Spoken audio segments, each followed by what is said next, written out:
Galera do Futizé, sejam todos muito bem-vindos e bem-vindas a mais um vídeo aqui do nosso canal no YouTube. Saíram os grupos da Libertadores e da Copa Sul-Americana. A gente vai debater, vai analisar um por um dos grupos aqui dessas duas competições, até porque envolvem 14 equipes brasileiras, né? E a gente vai analisar um por um desses grupos, tanto da Libertadores, tanto da Copa Sul-Americana. Então, ó, já deixa o seu like aí, se inscreve no canal, ativa as notificações para você não perder nenhuma novidade aqui do nosso canal no YouTube. E vamos que vamos, manda pra cá sua opinião nos comentários, qual equipe se deu bem, qual equipe se deu mal, enfim, se seu time se deu bem, se deu mal, enfim, ou se você tá só secando, né, se o seu time não disputa nenhuma das duas competições, que a gente vai falar aqui a partir de agora dos grupos da Libertadores e da Copa Sul-Americana 2024. Vamos começar com a Libertadores, né? Vamos começar com a grande competição, né, que nós iremos transmitir por mais uma temporada aqui no nosso canal no YouTube, Libertadores e Copa Sul-Americana. Você pode acompanhar tudo aqui no Futizé, o canal de todas as torcidas. Inclusive já transmitimos partidas da Libertadores, né? Essas duas partidas aí envolvendo Botafogo e Red Bull Bragantino na fase prévia, onde o Botafogo levou a melhor. Vamos lá então, vamos falar por um dos grupos aqui da Libertadores. Vamos grupo por grupo, né? Começando com o grupo A. Tô olhando aqui pra baixo, tá, gente? Porque eu tô com o meu computador aqui, e aí eu fico olhando pros grupos aqui e falo com vocês, tá bom? Não estranho, tá? Não estranho, só tô olhando aqui os grupos aqui da Libertadores, que fica melhor para visualizar aqui. Vamos começar pelo grupo A? A gente fala dos grupos, né? Dá uma pincelada em cada um deles e é isso. Vamos lá, grupo A, Fluminense, o atual campeão, Cerro Porteño do Paraguai, Alianza Lima do Peru e o Colo-Colo do Chile. Para mim, um grupo que o Fluminense se deu muito bem, o time do Fluminense, atual campeão da Libertadores, já tem o seu esquema de jogo e vai pegar aí equipes que vivem momentos ruins, né? O Cerro Porteño tá até cogitando aí o Mano Menezes para ser o treinador da sua equipe, enfim, não vive um bom momento o Cerro Porteño. Tem o Alianza Lima, que é uma equipe peruana, enfim, que não vence na Libertadores, não vencia, né? Porque na temporada passada venceu, mas ficou mais de 11 anos sem vencer uma partida de Libertadores. É uma equipe muito fraca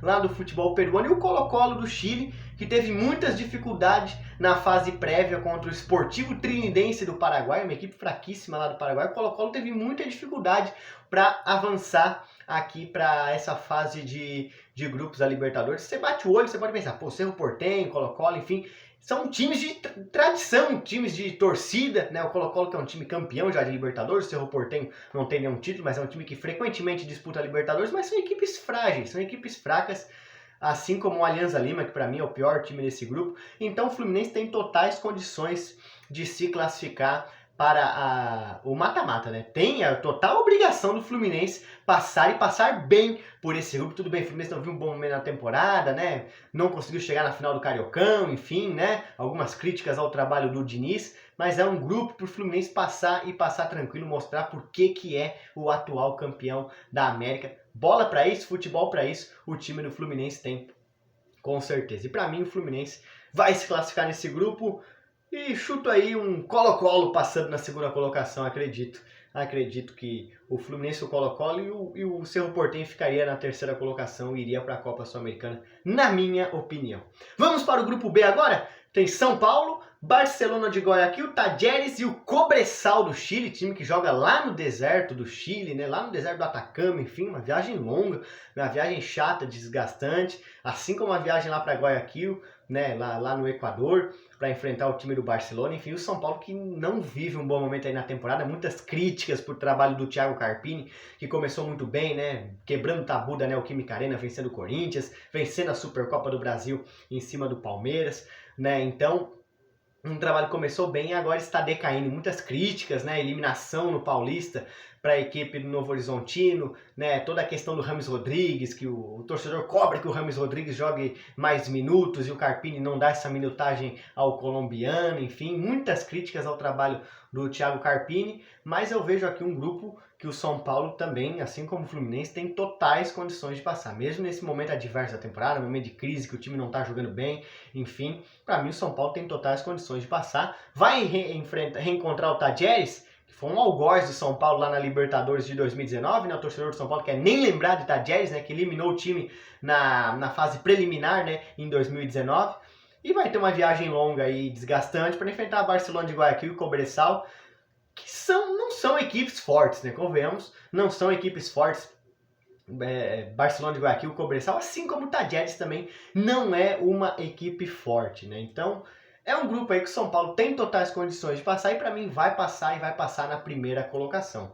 Vai passar na primeira colocação o time do São Paulo e arrisco aí o Barcelona passando em segundo e o Tajeres ficando em terceiro com a vaga na Copa Sul-Americana. Vamos para o grupo C agora com Grêmio, Estudiantes da Argentina, The Strongest da Bolívia e o Huachipato do Chile. Olha, um grupo chatinho aí para o time do Grêmio. Vai enfrentar o Estudiantes, que é uma equipe de tradição, uma equipe de camisa do futebol argentino. Salvo engano, é tetracampeão da Libertadores.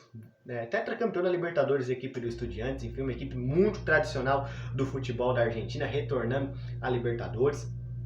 O The Strongest não tem aquela técnica, não tem o bom futebol assim, mas joga numa altitude considerável. A altitude de La Paz, a gente sabe, né, que é desumana, né? É desumana a altitude lá de La Paz. Enfim, o Grêmio vai ter que fazer essa viagem longa, vai ter que se desgastar jogando na altitude, enfim.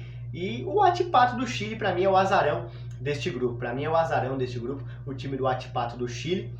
Então, um grupo chatinho pro Grêmio, um grupo, como a gente diz, encardido, né? Um grupo um pouquinho difícil, porque Estudiantes, uma camisa pesada do futebol sul-americano, The Strongest não tem a técnica, a mesma categoria, o time, a qualidade do que o Grêmio tem, por exemplo, mas na altitude, jogando em casa, faz valer o fator mando de campo. E o Huachipato, para mim, entra como um azarão. Até em 2013, as duas equipes se enfrentaram no mesmo grupo, né? O Huachipato e Grêmio, até um jogo que deu uma porradaria lá no Chile, enfim, né? Vanderlei Luxemburgo treinando o Grêmio, né? Mas eu acredito aqui que o Grêmio vai passar juntamente com o Estudiantes, mas vai ser um grupo difícil aí, é bom o Grêmio não vacilar a equipe do Grêmio. Para mim, Grêmio e Estudiantes passam, o Grêmio na primeira colocação, né? E o Estudiantes em segundo e o The Strongest para mim em terceiro com a vaga na Copa Sul-Americana. Vamos pro grupo D, mais um grupo com time brasileiro, LDU do Equador, Júnior Barranquilla da Colômbia, Universitário do Peru e o Botafogo. Botafogo podia cair no grupo de qualquer time brasileiro, já que ele está no pote 4, enfim, e acabou caindo num grupo sem times brasileiros, né? Sem times brasileiros, está aí no grupo com LDU, Júnior Barranquilla e Universitário do Peru. Para mim, o Botafogo se deu bem, tem um elenco forte, reforçou a equipe nessa janela de transferências. Temos aí Luiz Henrique, contratação mais cara da história do futebol brasileiro, Jefinho, tem jogadores que vão chegar no meio do ano como o volante Alain, enfim, fala-se até no Maurício, meio campo do Internacional, o Botafogo estaria negociando, já acertou com o Oscar Romero, meio campista, irmão do Ángel Romero que joga no Corinthians, enfim, tem o Júnior Santos, artilheiro da Libertadores com 8 gols, vivendo uma fase iluminada. Então o Botafogo, para mim, pegou um grupo bem acessível em vista do que poderia pegar. Poderia pegar um grupo muito mais complicado, com equipes brasileiras, enfim, grupo da morte, né? Muitas simulações de grupo da morte colocando o Botafogo, enfim. Mas não, o Botafogo pegou um grupo acessível, claro, vai ter viagens longas lá para Barranquilla, na Colômbia, Quito, no Equador, onde tem altitude, lá para o Peru, em Lima, para enfrentar o Universitário, mas são equipes aí que estão abaixo do Botafogo, tecnicamente, né?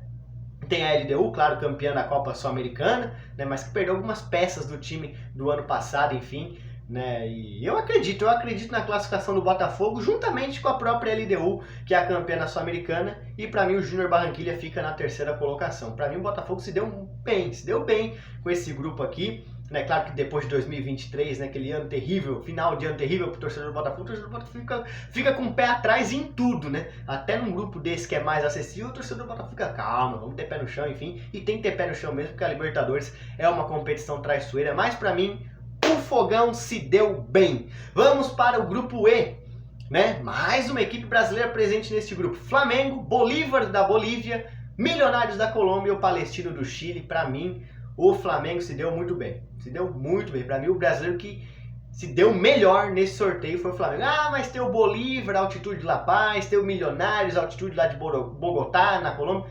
Tudo bem. Fator altitude a gente sabe que faz a diferença. Mas para mim o time do Flamengo se deu bem neste grupo. Porque se o Flamengo vai ter que jogar lá, na altitude, em La Paz, em Bogotá, essas equipes vão ter que vir jogar no Maracanã também, gente. Vão ter que vir jogar no Maracanã também. Né? Muitas vezes a gente se esquece, né? Mas é ida e volta os confrontos na fase de grupos. Né? Então, para mim, o Flamengo se deu muito bem. Tá com um time bem sólido, bem arrumado. Né? Tomou apenas um gol na temporada e foi com o time reserva, né? Com o time de garotos no Campeonato Carioca. Né? tá num momento muito bom com o Tite arrumando a casa, tá com um baita elenco, né? E para esse tipo de competição tem que ter elenco, para ganhar uma Libertadores tem que ter elenco, né? Tá com um baita elenco o time do Flamengo, se reforçou ainda melhor, né? Com De La Cruz, com o Vinha, enfim, né? Tem já aquelas peças conhecidas, Arrascaeta, Pedro, né? Os caras estão jogando muito bem, o Everton Cebolinha jogando bem, Luiz Araújo, Eric Pulgar, né? Então, o time do Flamengo tem a contratação do Léo Ortiz também. Para mim, o time do Flamengo se deu muito bem, me arrisco a dizer. Aqui é grupo para se classificar e vencer todos os jogos, tá? Todos os jogos, a gente sabe. Libertadores é traiçoeira, tem que respeitar os adversários, mas para mim, com o elenco que tem, com a folha salarial que tem o Flamengo, com todo o investimento, com o time que tem o Flamengo, é para passar e passar vencendo todos os jogos, seja no Maracanã e seja na altitude. Porque o Flamengo tem bola e tem potencial para isso, neste grupo com o Bolívar, Milionários e o Palestino do Chile. Modéstia, equipe lá do Chile, o Palestino. Para mim, nesse grupo, Flamengo e Bolívar. Vou arriscar o Bolívar aí classificando, o Milionários ficaria na terceira colocação. Bolívar que é um time que tem investimento lá no grupo City, né? Mesmo os donos do Manchester City. Né? No passado chegou até as quartas de final, foi eliminado para o Inter. Talvez aí pode ser uma pedrinha no sapato do Flamengo, mas acredito que o Flamengo vai passar e vai passar bem. Vai passar bem. Né? Grupo F, Palmeiras, Independiente del Valle do Equador, San Lorenzo da Argentina e o Liverpool. Que isso, Liverpool saiu da Inglaterra, vai jogar a Libertadores? Não, Liverpool do Uruguai, tá bom, gente? Liverpool do Uruguai. É piadinha aqui, acho que vocês não gostaram. Mas tudo bem. Palmeiras, Del Valle, São Lourenço e Liverpool, olha, um grupo interessante, né? Um grupo interessante para o Palmeiras, né? Não chega a ser um grupo fácil, mas também não é um grupo difícil. O Palmeiras nos últimos anos tem passado com enorme tranquilidade pela fase de grupos, enfim, vai encarar o Independiente del Valle, que é um time que tem um projeto muito vencedor, campeão de Copa Sul-Americana, enfim, campeão de Recopa, né, bicampeão na Copa Sul-Americana, inclusive o time do Independiente del Valle, né, é um time que tem um baita projeto no futebol equatoriano, enfim, vem crescendo muito nos últimos anos. O São Lourenço da Argentina, né, que volta a disputar uma Libertadores, não é mais aquele São Lourenço que foi campeão em 2014 com as bênçãos do Papa Francisco, né, podemos dizer assim. Mas é chato jogar lá no estádio Nuevo Gasômetro. A torcida do São Lourenço é uma torcida muito presente, muito fanática, assim como as outras torcidas argentinas também, né? Mas é aquela mesma história do grupo do Flamengo. O Palmeiras vai ter que jogar lá, os caras também vão ter que vir jogar no Allianz Parque. Vão ter que vir jogar no gramado sintético do Allianz Parque, enfim, né? Então, para mim, o Palmeiras vai passar nesse grupo, né? Vai passar. Arriscaria dizer até com uma certa tranquilidade, que a gente sabe que o time do Palmeiras encaixado, com o Abel Ferreira, enfim, um time que, né, não tem um grande elenco, com vasto número de jogadores, mas tem um elenco forte, competente, né, que compreende bem as ideias do Abel Ferreira. Para mim, o Palmeiras é um dos favoritos ao título da Libertadores, assim como o Flamengo. Né? Então, para mim, o Palmeiras vai passar por esse grupo, com o Independiente del Valle na segunda colocação e o São Lourenço em terceiro, indo para a Copa Sul-Americana. Essa é a minha opinião. Vamos para o grupo G. G de Galo, né? Peñarol do Uruguai, Atlético Mineiro, Rosário Central da Argentina e o Caracas da Venezuela.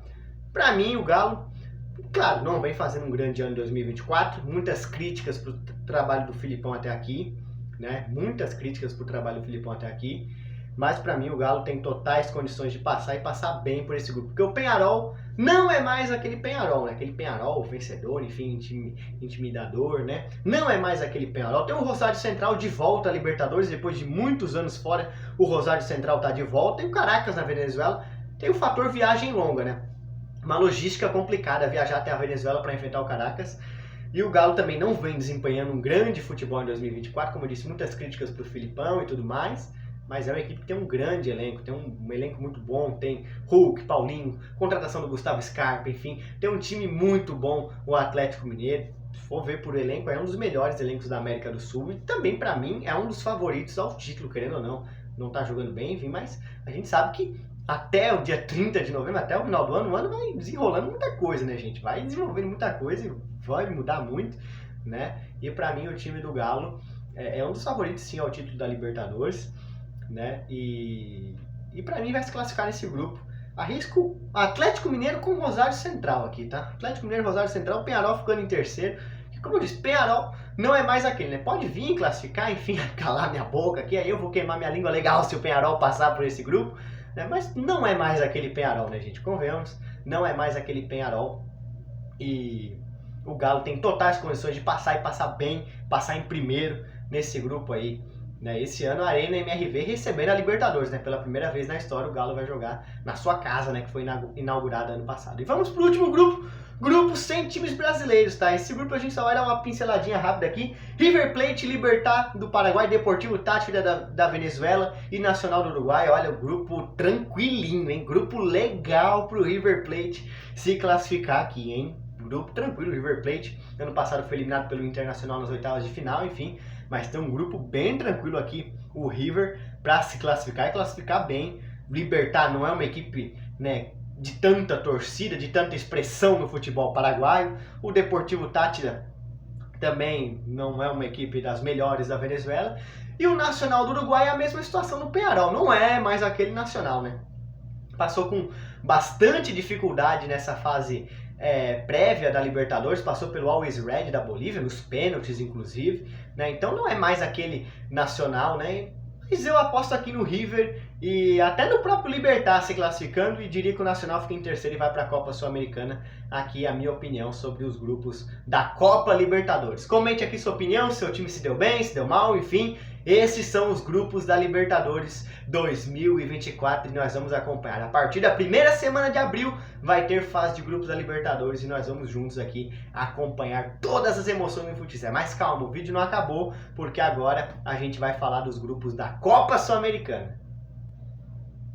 Vamos lá para os grupos da Copa Sul-Americana, começando aqui com o grupo A. Dá uma pinceladinha rápida nesse grupo porque não tem time brasileiro. Defensa e Justiça da Argentina, Independiente Medellín da Colômbia, César Vallejo do Peru e o Always Red da Bolívia. Always Red que joga a mais de 4.100 metros de altitude lá na Bolívia, impressionante. E foi bom não ter caído no grupo de nenhum time brasileiro, né? Foi bom. Que eu vejo um grupo, né, abaixo tecnicamente, né? Mas acredito na classificação do Defensa e Justiça e do Independiente Medellín em segundo. Lembrando, o primeiro colocado avança direto para as oitavas de final. O segundo colocado dos grupos da Sul-Americana vai jogar um playoff pré-oitavas de final contra os terceiros colocados vindo da Libertadores, né? Então, só um se classifica direto para as oitavas de final. Vamos para o grupo B agora, grupo com time brasileiro. Cruzeiro, União La Calera do Chile, Universidade Católica do Equador e o Alianza Petrolera, né? Alianza da Colômbia. Né, grupo bem acessível para o Cruzeiro, hein? Bem acessível o grupo para o time do Cruzeiro, do técnico Nicolás Lacarmon, né? Um grupo tranquilo aqui para o Cruzeiro, eu diria, né? Para o Cruzeiro classificar com uma certa tranquilidade na primeira colocação, né? Uma certa tranquilidade, claro, a gente, né, o Cruzeiro no início do trabalho ainda do Lacarmon, enfim, né, gera algumas dúvidas, às vezes para o torcedor, mas aqui eu vejo um grupo bem tranquilo para o Internacional, não, para o Cruzeiro. O Internacional também tem um grupo tranquilo, já a gente vai falar, né, mas o Cruzeiro tem um grupo tranquilo aqui e acessível para se classificar para as oitavas de final da Copa Sul-Americana. Agora sim, Internacional. Vamos para o grupo C. Internacional, Delfim do Equador, Belgrano da Argentina e o Real Tomayapo da Bolívia. É na Bolívia, mas tem abaixo dos 2.000 metros de altitude. Então é uma altitude teoricamente tranquila para o Internacional. Não é um Always Red com 4.100 metros de altitude, né? Olha, para mim, juntando Libertadores e Copa Sul-Americana dos brasileiros, o Internacional foi o que se deu melhor. E por muito, hein, gente? Que grupinho tranquilo pro Internacional. Eu tô cravando isso e depois, se o Inter se complica, eu viro meme. Mas pra mim, um grupinho tranquilo aqui. O Internacional tem um elenco, pra mim, que poderia facilmente disputar o título da Libertadores. Poderia facilmente disputar a Libertadores, o time do Internacional, com o Ener Valencia, Alário, Borré, Alan Patrick, Maurício, enfim. O Internacional tem um time que chegou na semifinal da Libertadores ano passado e foi eliminado pro Fluminense. E pra mim, né, o Eduardo Cudê vem fazendo um bom trabalho nessa temporada, né? Começando desde o início, enfim, contratando jogadores, pedindo reforços, né? Pra mim, o Internacional tem um time que poderia estar facilmente na briga entre os favoritos pelo título da Libertadores. Por que não? Tem um bom time, o Internacional, e aqui nesse grupo vai se classificar na primeira colocação. Pra mim, é a mesma situação lá do Flamengo na Libertadores. Pra fazer 18 pontos aqui, tá? Pra fazer 18 pontos aqui com certa tranquilidade o time do Internacional. Agora vamos para o grupo D. Um grupo de time brasileiro aí que, olha, grupinho chato, hein? Boca Juniors, Fortaleza, Nacional de Potosí e o Sportivo Trinidense. Deixa eu pesquisar aqui a altitude de Potosí para confirmar para vocês. Aqui a gente faz aqui, né? Aqui a gente faz aqui 4.090 metros de altitude lá em Potosí, hein? Fortaleza deu mal nesse grupo aqui. Vai ter que jogar na Bombonera contra o Boca Juniors, finalista da última Libertadores. O Nacional de Potosí da Bolívia tem uma altitude, né? Como eu disse, não pode ter a técnica, a habilidade, a qualidade dos times, mas tem o fator altitude que pesa e pesa muito. E o Sportivo Trinidense aqui, pra mim, é o figurante nesse grupo aqui. Olha, gente, vou arriscar o Boca passando em primeiro e o Fortaleza passando em segundo, mas vai ser um grupo bem difícil pro Fortaleza, mas o Fortaleza nunca é fácil pro Fortaleza. Fortaleza, atual finalista da Sul-Americana, nunca é nada fácil pro Fortaleza. Fortaleza cresce, gosta de crescer nesses momentos decisivos, nos momentos que duvidam no Fortaleza. O Fortaleza gosta de crescer, enfim. E pra mim vai passar na segunda colocação, aí iria para o playoff contra o terceiro colocado da Libertadores. Né? Mas é um grupo chato, tranquilo. Tranquilo não, nada tranquilo. É um grupo chato pro Fortaleza, que poderia ter se dado bem melhor aí. Né? Agora vamos para o grupo E, outro time brasileiro que se deu bem também. Atlético Paranaense, Danúbio, Sportivo Ameliano do